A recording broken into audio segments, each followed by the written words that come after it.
Boa tarde a todos e a todas.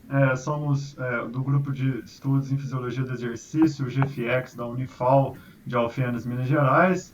Estamos hoje aqui com o professor Danilo Salles Boccalini, que irá apresentar o tema repercussões fisiológicas em sessões de HIIT utilizando o peso corporal. Professor Danilo, seja bem-vindo à nossa palestra de hoje e tudo de bom. Beleza. Gente, muito obrigado pelo convite. É uma enorme gratidão estar aqui, podendo falar um pouquinho do que eu comecei a estudar nos últimos 10 anos. E eu já falo para vocês, poucos são os estudos que estão abordando a temática. É fato. O que é mais legal é que desses poucos estudos eu faço parte de muitos deles. E isso me deixa bem confortável em poder dialogar com vocês nesse sentido. Longe de querer ser, por exemplo, uma referência na temática, mas a ideia é apresentar o que o meu grupo vem produzindo, e o que é muito curioso, porque quando nós estudamos exercício, né, muitas das perspectivas da área da fisiologia do exercício, ela se fundamenta em investigar respostas agudas ou as respostas crônicas. Isso é fato, independentemente se nós estamos envolvendo ou se dedicando à pesquisa básica ou à pesquisa aplicada. O que o meu grupo vem desenvolvendo é tentar encontrar, por exemplo, alguma argumentação com base na fisiologia de parâmetros que podem ser modificados com diferentes estratégias organizacionais nessas sessões de exercício. Ou seja, existem inúmeras possibilidades no sentido organizacional da sessão. Se nós pensarmos no modelo de HIIT tradicional, obviamente todos já devem ter conhecimento, são exercícios intervalados de alta intensidade, das quais nós temos um tempo de estímulo e um tempo de pausa. Porém, quando a gente utiliza a proposta do exercício com peso de corpo, existem inúmeras estratégias que levam em consideração combinação de exercícios, tipo de exercícios, a organização da pausa, os intervalos entre as pausas e assim por diante. Se nós pensarmos, por exemplo, de maneira bem pragmática, o conhecimento adquirido, acumulado com as estratégias de HIIT tradicional, elas não são aplicadas, falo para vocês novamente, não devem e não são aplicadas no modelo de HIIT com peso de corpo. Aí vocês vão entender simplesmente com o longo do processo, tá bom? Então, a proposta que eu trago para vocês hoje é tentar falar um pouquinho da fisiologia do exercício, com base na produção do conhecimento que o meu grupo vem desenvolvendo aqui nos últimos anos, e em especial a um único aluno, que foi o grande idealizador da proposta aqui no Brasil, que é o professor, que começou a estudar, na verdade, isso, né? A proposta ela é muito antiga, mas quem começou a estudar isso cientificamente aqui no Brasil foi o professor Alexandre Machado. Ele fazia doutorado comigo em São Paulo, quando eu estava ainda na Universidade de São Paulo, e aí eu assumi a posição aqui na Universidade Federal do Espírito Santo, e aí o professor Alexandre ficou em São Paulo, terminando o seu doutoramento com um colega lá de São Paulo, o professor Ailton, mas faz parte do nosso grupo, faz parte das nossas investigações, é um parceiro acadêmico e de cerveja. O Antônio sabe que eu gosto de beber bastante. E aí, olha só, para que vocês fiquem com água na boca, eu não vou postar nenhuma foto das cervejas que eu produzo artesanalmente, mas eu vou pedir um favor, que vocês avisem quando a tela subir. Enquanto isso, vocês só fiquem imaginando a cervejinha gelada que o Boccalini faz. Você não está tomando nada aí agora? Pode mostrar, não tem problema, não. Ainda não. Mas certamente hoje eu vou tomar ainda, te marco, professor. Provavelmente deve estar subindo. Subiu. Agora, apareceu a apresentação? Perfeito. Então, vamos lá, gente. Então, ó, a ideia hoje é falar sobre HIIT, com peso de corpo. Para não ser mal educado, perdão, eu não gosto muito de falar de Danilo, porque eu tenho um pouco de vergonha em falar sobre a minha pessoa, mas eu sou formado em Educação Física em 2002, numa Universidade Católica, na Universidade de São Judas Tadeu, fiz o meu mestrado, fiz o meu doutorado na Universidade Federal de São Paulo, na Escola Paulista de Medicina, estudando basicamente a área da cardiologia. Fiz o meu primeiro estágio de pós-doutoramento também na área da cardiologia e o meu segundo estágio de pós-doutoramento lá em Portugal, na Universidade de Trás-os-Montes. Hoje eu sou professor aqui da Universidade Federal do Espírito Santo, atual coordenador do curso de bacharelado e membro aqui do Laboratório de Fisiologia e Bioquímica Experimental. O grupo de estudo da qual eu coordeno é o grupo de estudo em Fisiologia Translacional, aplicada a esporte, ciência e saúde, tudo que vocês quiserem imaginar, mas basicamente a gente tenta de alguma maneira trazer conhecimentos da aplicação para o laboratório, do laboratório para a aplicação, e portanto esse transladar a prática e a teoria, ou a prática laboratorial e a prática, né, da beira da pista, na beira da sala de musculação, na beira da piscina e o que seja, é o que me motiva e o que motiva o grupo a investigar essas ações. Não diferente, o HIIT com peso de corpo, ele veio nessa proposta, de uma proposta que não sai do laboratório e, portanto, sai de uma perspectiva social.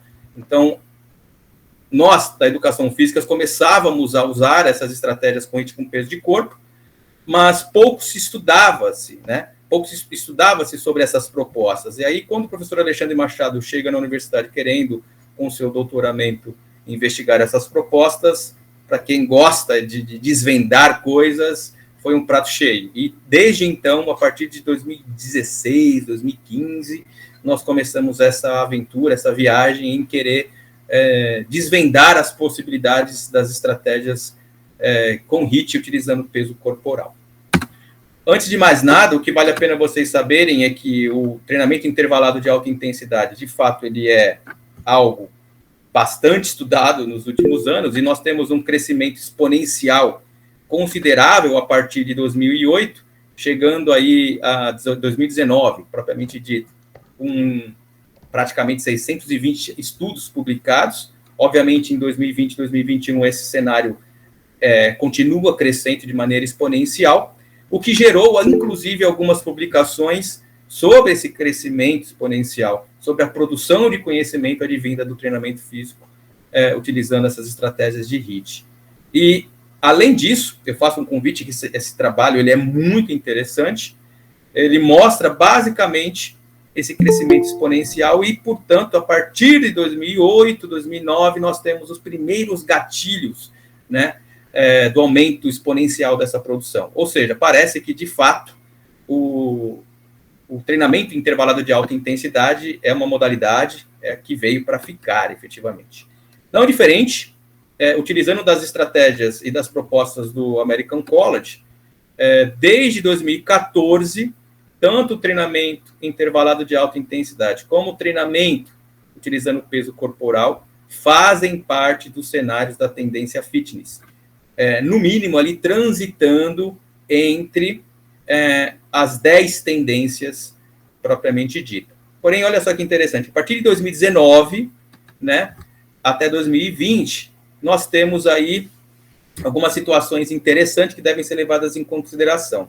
Frente à pandemia, né, a tecnologia ela assume um papel importante, mas mesmo assim, o treinamento com peso corporal, bem como o treinamento de HIIT, perpetuam entre as 10 tendências fitness. Portanto, tanto o treinamento de alta intensidade como o treinamento com peso corporal aparecem entre os top teens desde 2014 e, portanto, ao menos 8 anos sendo considerado como tendência fitness. O que vale a pena a gente refletir sobre esse dado? O fato de ser considerado uma tendência não significa que nós temos evidência. E, a partir disso, é o que fundamenta-se cada vez mais a ideia de investigar, de se debruçar e compreender essas respostas fisiológicas com a modalidade. O que é curioso, algumas pessoas consideram que o treinamento com peso corporal é algo novo, mas, historicamente, nós sabemos que, a partir de 1829, a prática com peso corporal ela já era tradicional, e aí, para quem não lembra, temos aqui uma imagem da prática calistênica, raiz propriamente dito. Em 1990, nós temos a Jane Fonda comercializando suas aulas de aeróbica. Em 2005, nós temos o Billy Blank com a modalidade de Taebo, okay, que combinava as intensidades, alta intensidade com baixa intensidade, com movimentos basicamente de lutas. Porém, em 2012, surge nos Estados Unidos um programa virtual, onde as pessoas adquiriam o CD. Algumas pessoas talvez nem estavam nesse plano ainda, mas comercializavam-se CDs, e esses CDs continham as aulas do tal, né, na época, Insanity, que eram basicamente exercícios que utilizavam somente peso de corpo, porém eram associados a uma demanda energética aumentada, que no caso eles consideravam a de alta intensidade. Aí o nome propriamente dito, vocês já percebem que tem uma apelação para a, de fato, alta intensidade, que vem o programa Insanity. Contudo, o que vale a pena ainda a reflexão, se nós pensarmos efetivamente no treinamento físico com peso de corpo, informações a longo prazo, a aplicabilidade, o custo, a acessibilidade, bem como a segurança, ainda são informações que precisam ser esclarecidas com a modalidade, e o mesmo eu faço a reflexão com o HIIT propriamente dito. Em que sentido, né?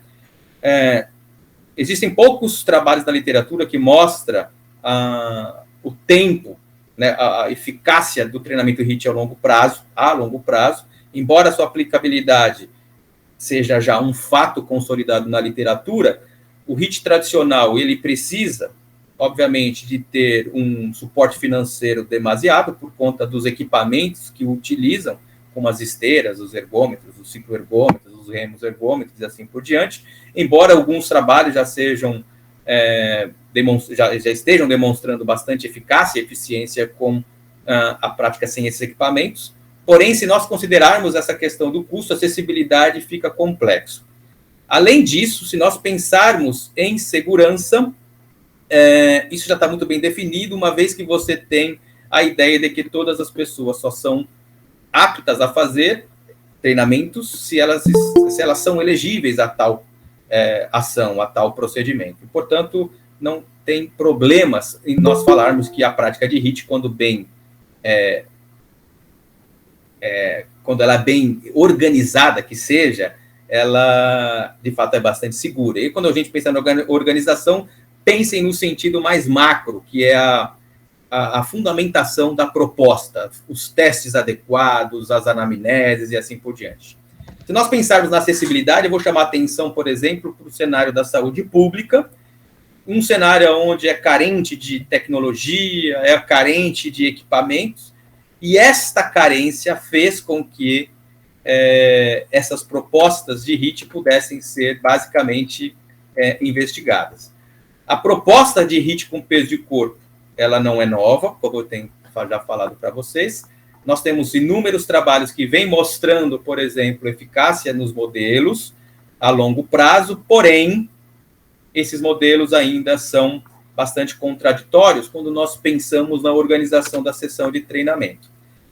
Nessa perspectiva, o professor Alexandre, que vocês observam na fotinha, esse rapaz loiro e bonito, em 2018 fez o primeiro levantamento sistemático sobre a produção de conhecimento advinda do treinamento intervalado utilizando somente peso corporal. Curiosamente, desses 288 estudos selecionados, nós utilizamos apenas 2, das quais eu cito o estudo do McCree e o estudo do GIST, que, embora tenham encontrado incrementos interessantes em parâmetros de aptidão, ok? Se nós pensarmos na metodologia das sessões de treinamento, a única novamente, o único parâmetro, talvez mais correto seria, similar nos programas para a organização da sessão, foi a intensidade.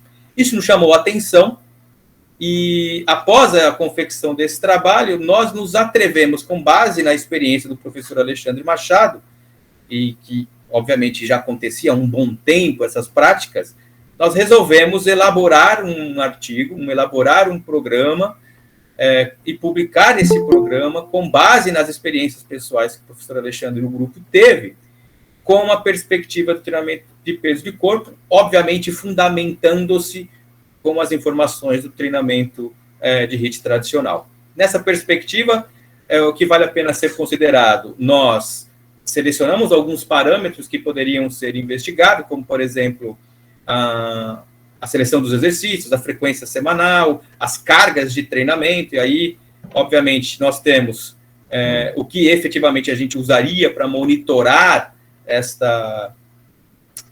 esses parâmetros, e aí o que é curioso, né? Vocês vão perceber ao longo do tempo, ao longo da palestra, que basicamente o que se estabelece são parâmetros sistemáticos e que são simplesmente bastante reproduzidos entre os estudos. Mas olha só que interessante.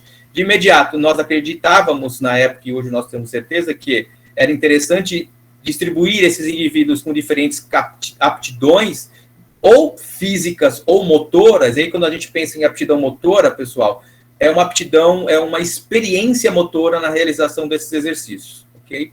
Então, o beginner, o intermediário, o avançado, leva-se em consideração a aptidão física propriamente dita, bem como as experiências motoras para a prática corporal de uma maneira geral. Isso significa que é interessante, e o pré-requisito para que a sessão seja bem executada é que todas as pessoas tenham, obviamente, um tempo de aprendizado para que esses exercícios possam ser executados da melhor forma possível e, portanto, diminuindo o risco de possíveis lesões que é comum acontecer com a prática de exercício.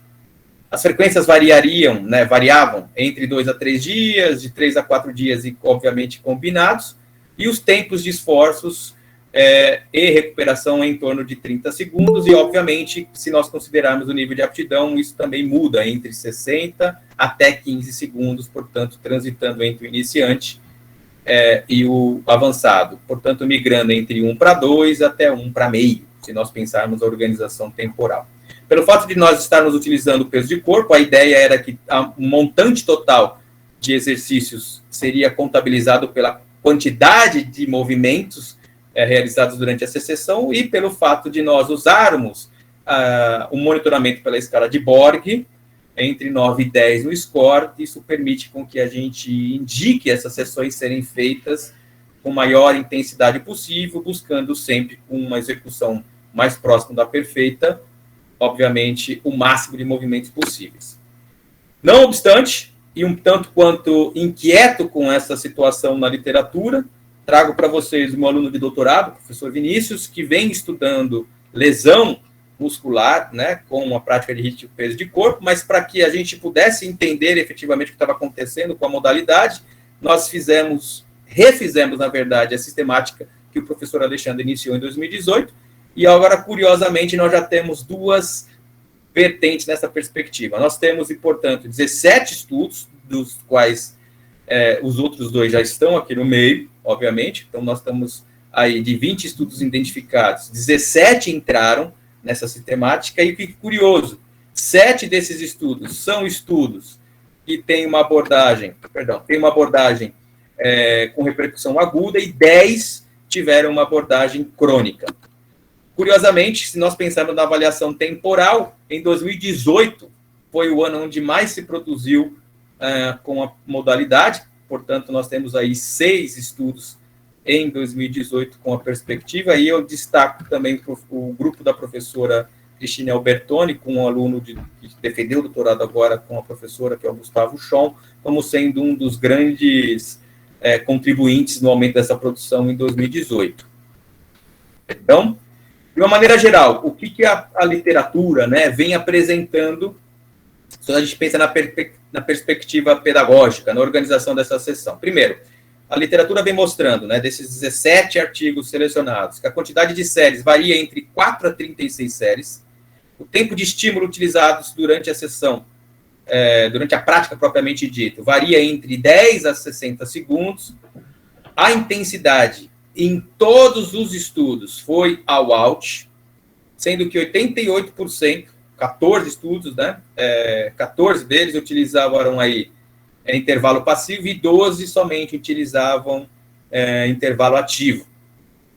O intervalo entre as séries, pensando no tempo, varia entre 5 a 60 segundos, e existe uma demanda, né, uma quantidade de exercícios enormes. Portanto, nós temos os burpees, com ou sem push-up, escalador, polichinelo, squat and thrust, high knee, kettlebell, e assim por diante. Agachamento sumô, salto, enfim.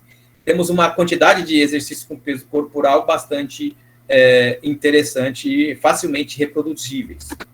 Se nós pensarmos nas respostas agudas, ok?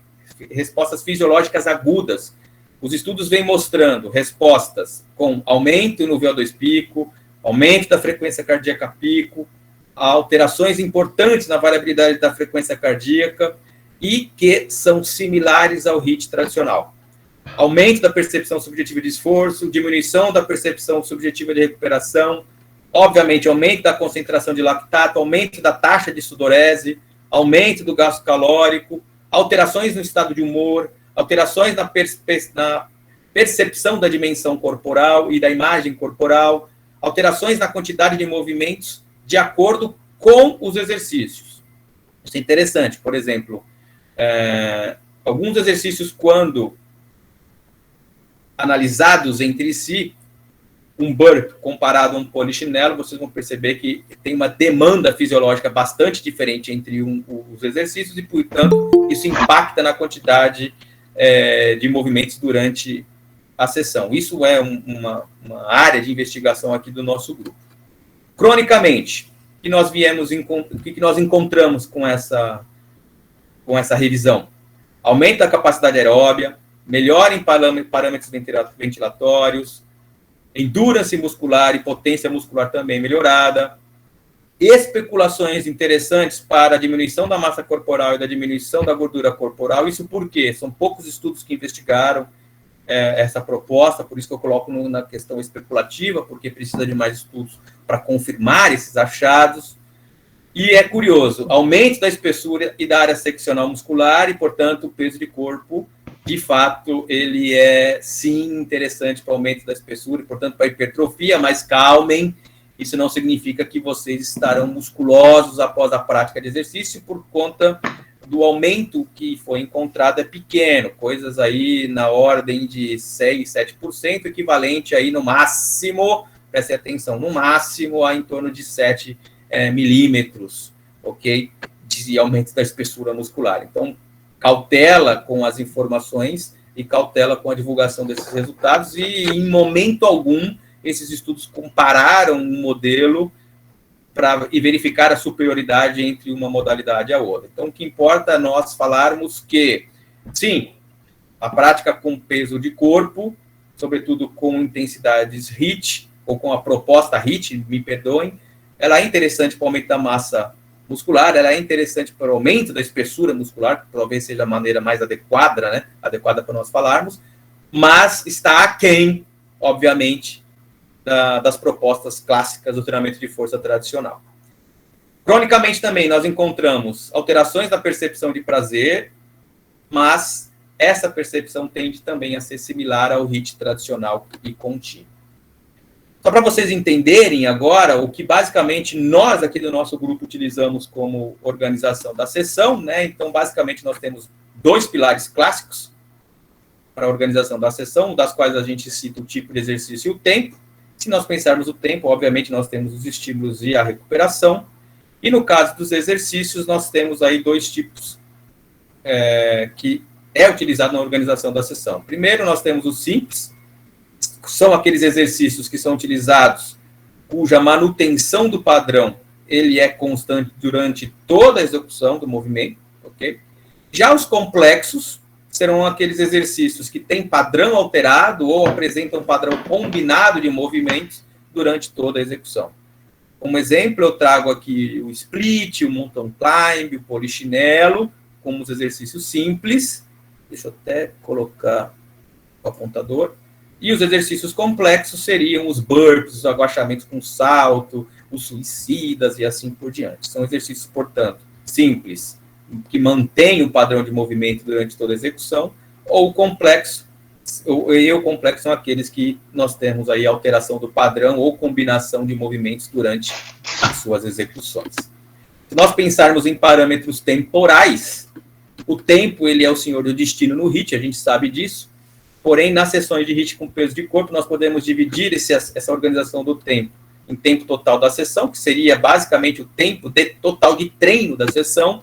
Nós temos o número total de ciclos, que nada mais é do que a combinação do tempo de estímulo mais do tempo de recuperação. O tempo de estímulo, que é o tempo da execução de cada ciclo, ok?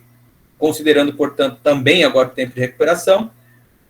Especificamente, o tempo de recuperação, que é o tempo de recuperação para cada ciclo, e a relação carga-tempo. E aí, obviamente, levando em consideração as proporções de tempo de estímulo e o tempo de recuperação. Portanto, o clássico 1 para 1, 1 para 2, 1 para meio e assim por diante. Se nós pensarmos em parâmetros de distribuição da seção da distribuição, nós temos, através do tempo, organizado o tipo de recuperação, a seleção dos exercícios, o número de ciclos por exercícios e a própria estrutura da sessão. Se nós pensarmos na estrutura da sessão, nós temos 3 oportunidades de discussões, né, de estrutura da sessão: o bloco, o circuito e o fracionado. Se nós pensarmos no bloco, conjunto de exercícios realizados seguidamente, o circuito, onde existe as alternâncias entre os exercícios, e o fracionado, quando nós temos ou a combinação dos exercícios sem os intervalos, ou quando apresentam, portanto, as macropausas, e a distribuição da densidade ela tende a ficar alterada. Fato é, a partir do momento que a gente teve essas ideias, né, de como poderíamos organizar as sessões dessa maneira, com base no trabalho do Alexandre Machado, que foram as estratégias, nós resolvemos, então, testar essas perspectivas. E aí eu trago para vocês algumas situações que são interessantes de serem apresentadas. Portanto, a influência da seleção dos exercícios, a ordem dos exercícios, a intensidade do treino, a percepção de prazer nas sessões, a influência da música, como que fica a distribuição dos exercícios, os tipos e tempos de intervalo, a própria progressão do treino e a caracterização metabólica dessas sessões. Se nós pensarmos na intensidade da sessão, como apresentado no estudo do Vinícius, basicamente, os estudos com peso de corpo, eles usam a WALT, e dessa perspectiva, a percepção de esforço ela é predominante. 100% desses estudos, portanto, utilizam a WALT e utilizam, portanto, a percepção de esforço como uma forma de monitoramento. Porém, do ponto de vista prático, é possível encontrar alguns profissionais de educação física utilizando dessa perspectiva com a utilização do percentual da frequência cardíaca e também pelo percentual do número de movimentos que as pessoas utilizam durante essas sessões. Isso é curioso, porque são informações que advêm, portanto, da prática, das pessoas que estão ali na infantaria e que chegam ao nosso laboratório e que, portanto, hoje são utilizadas como ferramentas, porém, precisam ser investigadas para saber se, de fato, são estratégias interessantes para monitoramento dessa intensidade. Reforço que a ideia da percepção de esforço ela é padrão na maioria desses estudos e, portanto, o aconselhamento seria, uma vez utilizando o ritmo peso de corpo, a literatura vem dando suporte para a percepção de esforço e intensidade em AWOUT. O que é comum as pessoas a falarem, né, apresentarem, mas as sessões em AWOUT são sessões onde as pessoas ficarão completamente desequilibradas, completamente, um monte de coisa. Gente, as sessões de HIIT, todos sabem, a literatura já reforça que não é necessário esse tipo de sentimento. Isso é uma crença que se estabelece dentro das condições das sessões de HIIT, porém, cabe mencionar, embora seja, de fato, uma crença que essas intensidades proporcionam tais resultados nas pessoas, em momento algum a gente pode falar que as percepções de prazer, as percepções de bem-estar, elas tendem a aumentar com a prática, ok? E isso significa que nós temos duas perspectivas a partir de agora. A sessão, propriamente dita, e o que acontece após a sessão. Então, nós temos o que acontece com as percepções de prazer durante os tiros, ok? E o que acontece com a percepção de prazer após a sessão. Então, olha que interessante. Fiquem atentos a partir de agora se essa perspectiva está associada à sessão, portanto, durante a sessão, intake da sessão, e se a discussão está partindo do pressuposto pós-sessão. Porque, sobretudo, tem um rebound envolvido nessa situação. Tudo bem? O que a literatura vem mostrando? O trabalho produzido pelo professor Alexandre Evangelista, que na época que nós estávamos em São Paulo, resolvemos estudar essa perspectiva e publicamos em 2017, demonstrando alterações no estado de humor, ok? Após a sessão, obviamente após a sessão, medido imediatamente após a sessão. E a percepção de prazer durante a sessão, durante os bolts, durante as séries, ela vem caindo, portanto, a percepção de prazer vai diminuindo conforme nós aumentamos o número de séries.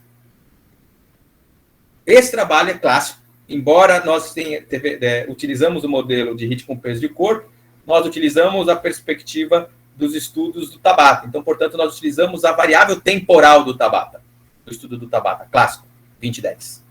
E aí o que é curioso, a partir da 7ª série, ok, das 8 que nós resolvemos fazer, com base nos estudos clássicos do professor Tabata, foi encontrado já alterações importantes. Não mais a alteração na redução do prazer, mas sim identificação do desprazer. Mas calma, pessoal, nem tudo está perdido. Embora o que aconteça durante a sessão não tenha uma repercussão do que acontece após a sessão. E existe uma série de teorias envolvidas na temática, que não cabe aqui nós falarmos agora, mas para vocês ficarem tranquilos. Em 2018, publicado no PLOS ONE, uma meta-análise e uma revisão sistemática excelente, que eu dedico e recomendo todos a lerem, mostrando efeitos favoráveis à prática de HIIT tradicional na percepção de prazer, bem como na satisfação. Portanto, fica a dica. Se nós estudaremos a partir de agora prazer, sensações, bem-estar com a modalidade HIIT, cabe ser mencionado. O que está sendo avaliado está acontecendo durante a sessão ou após a sessão. E aí, todos aqueles que já praticaram o HIIT de alguma maneira sabem o que é praticar um HIIT. E também é compreensível mostrar nesses estudos o porquê que essas sensações de bem-estar diminuem durante a prática. Porque dói, porque é desconfortável e assim por diante. Mas parece que esse desconforto gerado durante a sessão, portanto, durante os tiros, não apresenta o mesmo curso nestas percepções após a sessão. Portanto, se nós pensarmos em percepção de prazer, fica uma situação interessante. E aí, nessa situação, o professor Eduardo Costa, da Federal do Rio Grande do Norte, em 2016, publicou basicamente o que eu comentei com vocês, uma redução da percepção de prazer durante as sessões, durante os tiros, e que estas percepções de prazer e desprazer são influenciadas pelo nível de atividade física dessas pessoas. Portanto, indivíduos que são insuficientemente ativos apresentam durante a sessão um impacto considerável com o aumento da sensação de desprazer entre as sessões, entre os tiros. Em 2018, se eu não me engano, não me falha a memória, a professora, como eu comentei, a Cristina Albertoni e o professor Gustavo Schom, publicam um trabalho, e agora numa perspectiva de enjoyment, ao longo de 16 semanas, comparando o HIIT tradicional, que é o CIT tradicional, com o CIT com peso de corpo e o moderado, demonstrando um enjoyment similar entre as modalidades. Olha que interessante. Portanto, não houve alterações entre essas modalidades.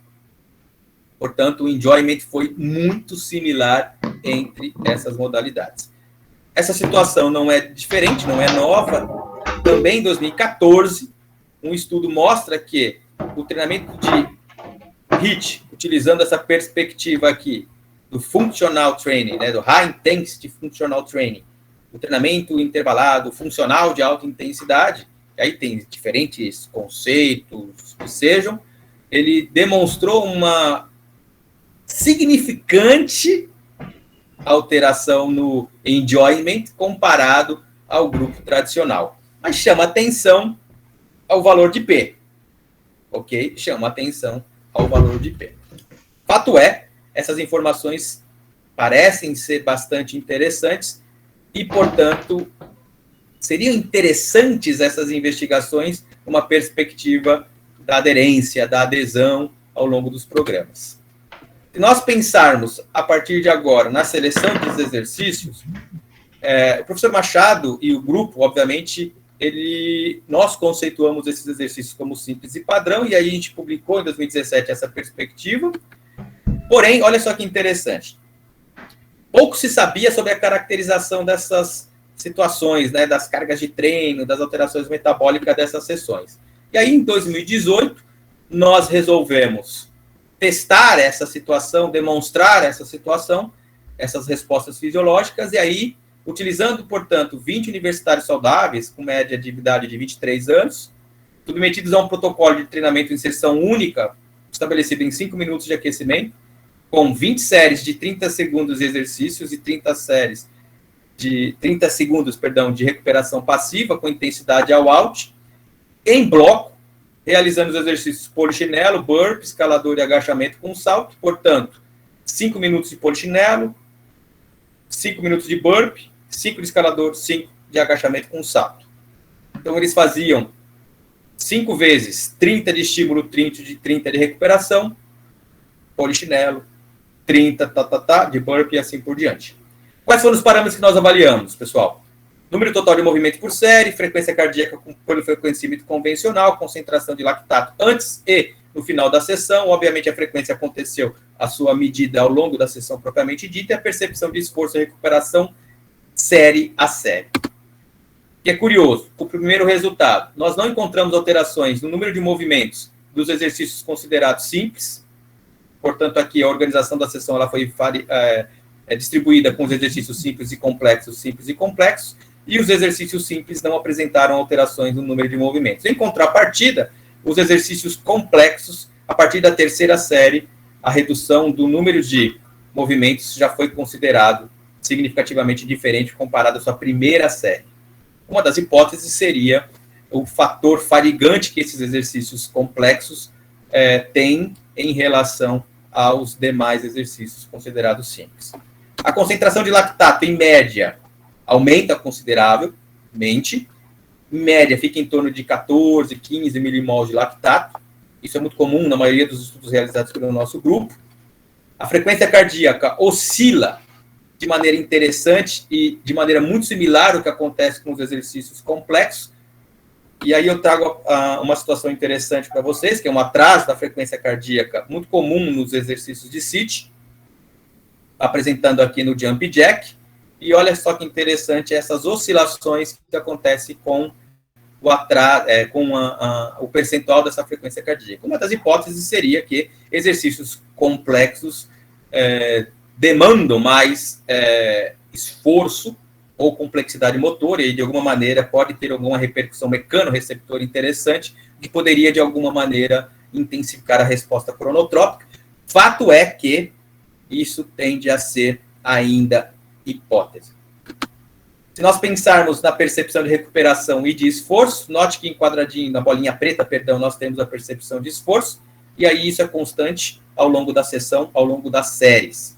Já a percepção de recuperação cai consideravelmente a partir da segunda série, e isso tem âncoras interessantes, que elas são invertidas, portanto, a percepção de esforço, 0 significa baixa intensidade e 10 alta intensidade, e a percepção de recuperação ela é invertida, portanto, 10 recuperação adequada, 0 recuperação inatingível, sem recuperação. O cara está abrindo o bico, como a gente costuma falar no dia a dia. Portanto, com essa ideia surge a perspectiva. E se nós alterássemos a distribuição dos exercícios, se nós alterássemos a seleção dos exercícios na sessão? Esse trabalho é um trabalho que foi submetido, nós estamos em fase de revisão, né, na International Journal of Sport Science. Espero que seja aprovado, mas a perspectiva foi utilizarmos as estratégias sequenciais, a distribuição dos exercícios, com o mesmo modelo. Portanto, testando indivíduos universitários com 26 anos, submetidos a 3 sessões randomizadas, com perspectivas distintas, sendo elas organizadas de maneira alternada, o clássico, polichinelo, burp, escalador e agachamento com salto, portanto, simples, complexo.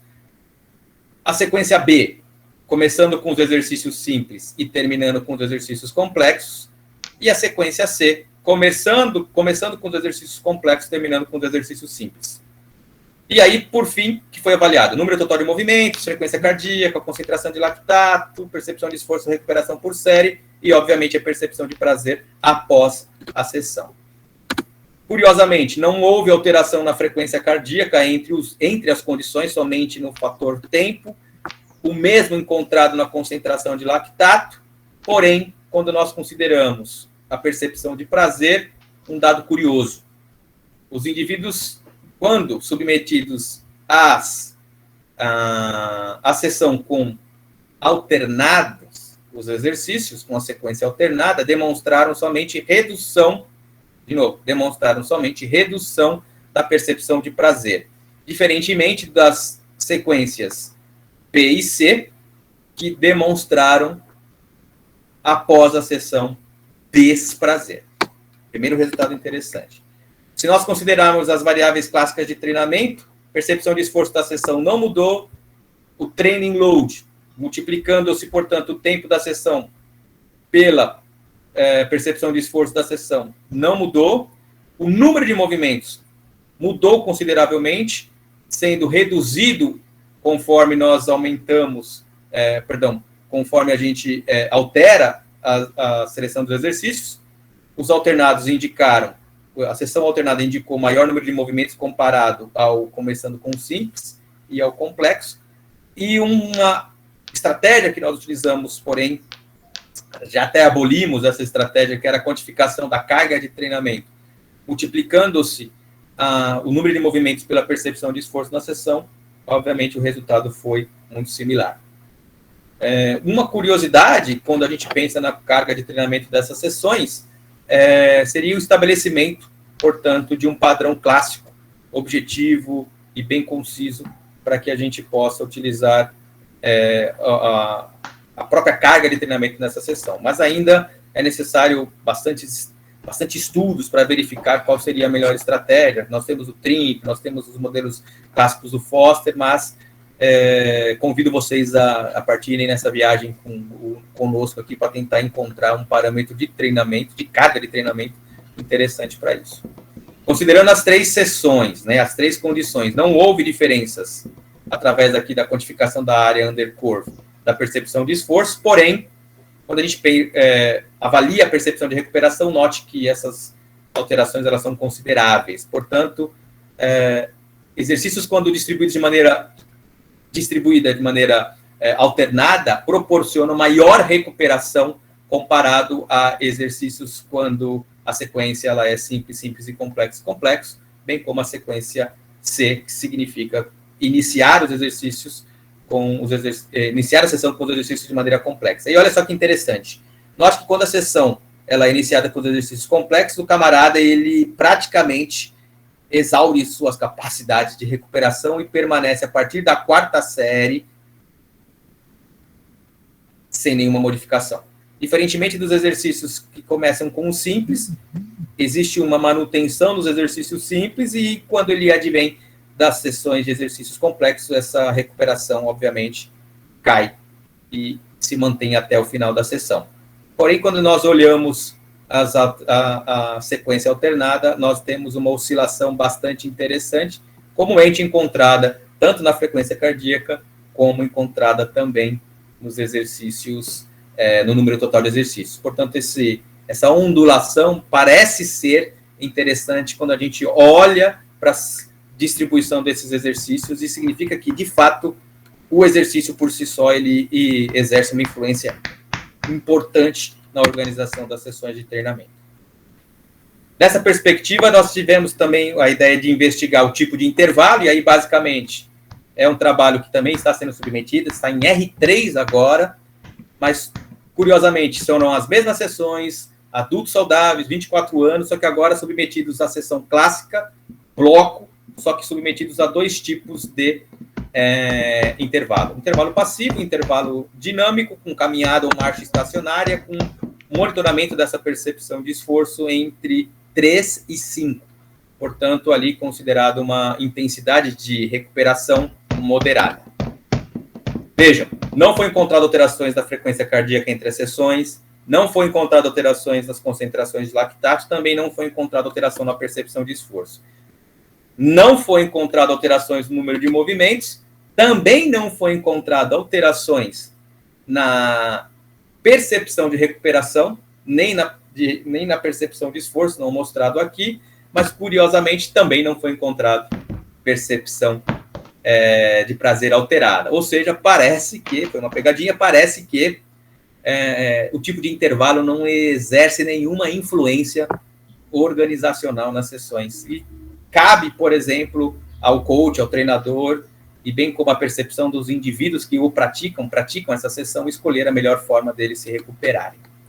Pensando agora na organização da sessão, um trabalho que foi publicado, já nós estudamos agora a mesma perspectiva, adultos, 30 anos, fisicamente ativos, praticantes de cross-training, submetidos a sessões randomizadas, só que em bloco versus circuito.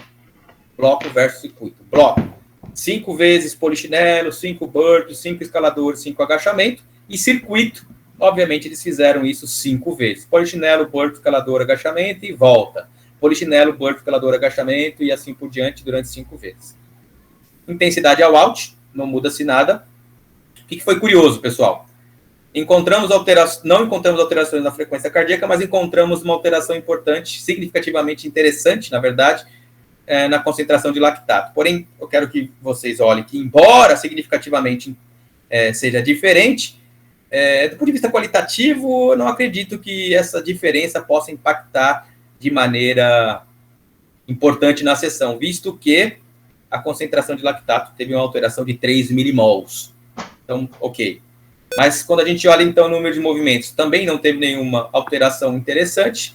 Não teve alteração, portanto, na percepção de esforço, mas nós tivemos alterações importantes na percepção de recuperação.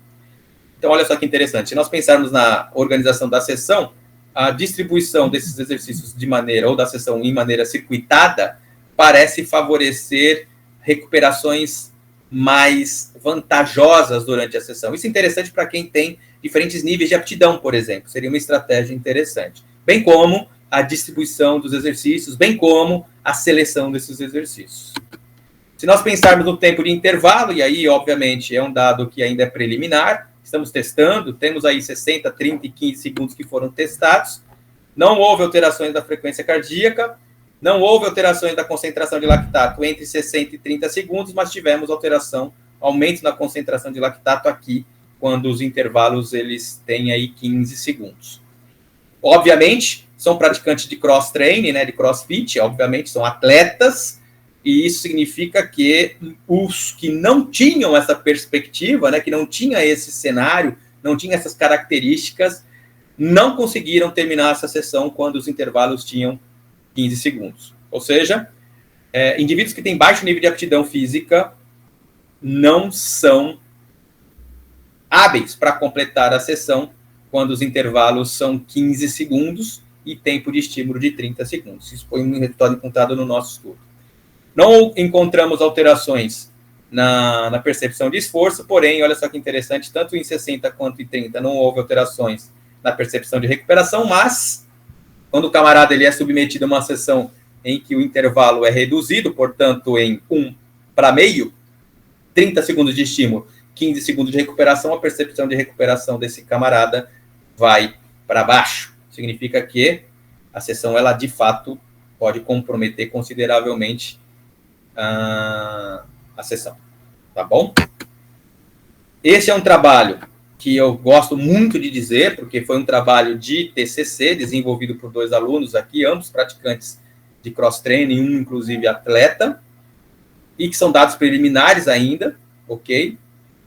Embora tenha colocado aqui 8 adultos, nós já temos 12 resultados aqui os resultados apresentados por vocês agora aqui são resultados referentes a 12 indivíduos, de novo, também praticantes de cross-training.